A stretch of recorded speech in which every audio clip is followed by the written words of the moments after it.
അപ്രതീക്ഷിത സമയത്ത് ഇസ്രയേലിനെ 5000 റോക്കറ്റുകൾ ഉപയോഗിച്ച് ആക്രമിക്കുകയും അവരുടെ വീടുകളിലേക്കും സമ്മേളന സ്ഥലത്തേക്കും ഇരുട്ടിന്റെ മറവിൽ ഇരച്ചുകയറി വന്ന് വെടിയുതിർക്കുകയും സ്ത്രീകളെയും കുട്ടികളെയും ബലമായി പിടിച്ചുകൊണ്ടുപോയി ക്രൂരമായി പീഡിപ്പിക്കുകയും കുട്ടികളെ കരുണയില്ലാതെ കഴുത്തറുത്ത് കൊല്ലുകയും ചെയ്ത ഹമാസ് തീവ്രവാദികളുടെ ക്രൂരതകളെ നിസ്സാരവൽക്കരിച്ച് 10 തല്ല് കിട്ടിയാൽ തിരിച്ച് ഒരു ചവിട്ട് കൊടുക്കുന്നതുപോലെ അത് വെറും വികാരപ്രകടനങ്ങൾ മാത്രമാണെന്ന് പരസ്യമായി പ്രസ്താവിച്ചുകൊണ്ട് കോൺഗ്രസ് നേതാവും വടകര എംപിയുമായ കെ മുരളീധരൻ വാഴ്ത്തുപാട്ടുപാടി രംഗത്ത് വന്നിരിക്കുകയാണ്.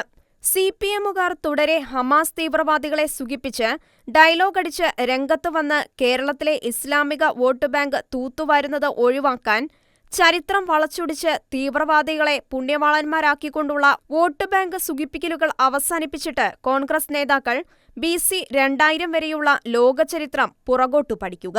അപ്പോൾ മനസ്സിലാകും ആരാണ് കുതിര കയറുന്നതെന്നും ആർക്കാണ് നീതി നിഷേധിക്കപ്പെട്ടതെന്നും.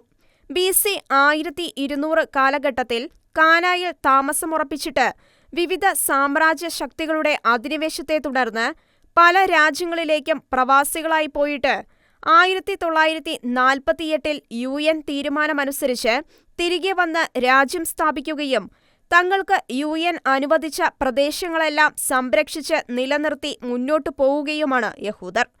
പലസ്തീൻ പ്രവിശ്യകളെ ഒരുമിച്ചുകൂട്ടി ഒരു സ്വതന്ത്ര രാജ്യം ആക്കുന്നതിനു പകരം ആ പ്രദേശങ്ങളെ വീതിച്ചെടുക്കുകയും 1987 ഇന്തിഫാദ സമരത്തോടെ ഏകോപനമുണ്ടാക്കി ഇന്നും ചില പ്രത്യേക താൽപര്യങ്ങൾ മുൻനിർത്തി ഇസ്രയേലിനെതിരെ അധിനിവേശവും ആക്രമണവും അഴിച്ചുവിടുകയും ചെയ്യുന്നത് പലസ്തീനും അറബ് രാജ്യങ്ങളും ആണ് എന്ന് അപ്പോൾ മുരളീധരൻ അടക്കമുള്ളവർക്ക് മനസ്സിലാകും. അമ്മായിയും കുടിച്ചു പാൽക്കഞ്ഞി എന്ന മട്ടിൽ വായ്ത്തരിയടിക്കുന്ന മുരളീധരൻ എന്ത് സാഹസം കാണിച്ചാലും ഇസ്രയേൽ എന്നത് ക്രൈസ്തവരെ സംബന്ധിച്ച് അവരുടെ രക്ഷകനും വീണ്ടെടുപ്പുകാരനുമായ ക്രിസ്തു ജനിച്ചു വളർന്ന വിശുദ്ധ നാട് തന്നെയാണ്. MA ബേബിയെപ്പോലെയും കുറിലോസ് തിരുമേനിയെപ്പോലെയുമുള്ള ക്രൈസ്തവർ അതിനെതിരെ എന്തൊക്കെ പറഞ്ഞാലും ക്രൈസ്തവ സമൂഹം അതെല്ലാം പുച്ഛിച്ചു തള്ളാൻ മാത്രമേ ഇസ്രയേലിന്റെ ചരിത്രം അറിയുന്നവർക്ക് കഴിയൂ. ഇപ്പോൾ ഹമാസിനെ സുഖിപ്പിക്കൽ കേരളത്തിലെ ഇടത് വലതു പുള്ളികൾക്ക് ഒരു ട്രെൻഡായി മാറിക്കഴിഞ്ഞു.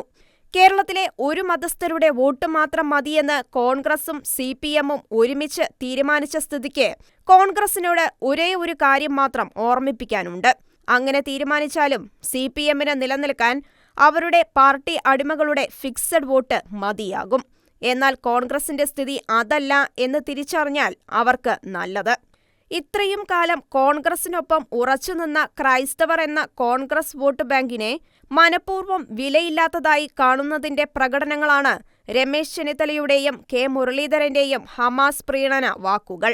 പക്ഷേ ആ വോട്ട് ബാങ്കിനെ പിണക്കുന്നതുവഴി നിങ്ങൾക്ക് തന്നെയുള്ള കുഴിതോണ്ടലാകുമെന്നും ആ ഗ്യാപ്പിൽ മുതലെടുക്കുക CPMഉം വളരുക BJPയുമാണെന്ന് ഇനിയെങ്കിലും കോൺഗ്രസിലെ അവശേഷിക്കുന്ന ക്രൈസ്തവ മുഖങ്ങൾ മുരളി, രമേശ് തുടങ്ങിയ കുലംകുത്തികൾക്ക് പറഞ്ഞുകൊടുക്കുക.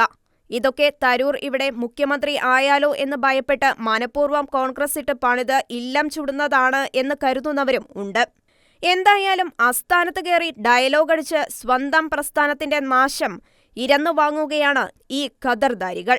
ഇത് തുടർന്നാൽ ഈർദ്ധശ്വാസം വലിച്ച് ആസന്ന മൃതിയിലേക്ക് കിതച്ചു നീങ്ങിക്കൊണ്ടിരിക്കുന്ന കോൺഗ്രസിനെ രക്ഷിക്കാൻ ഇനി ഭൂമിയിൽ ആർക്കും കഴിയാതെ വരുമെന്നതാണ് യാഥാർത്ഥ്യം.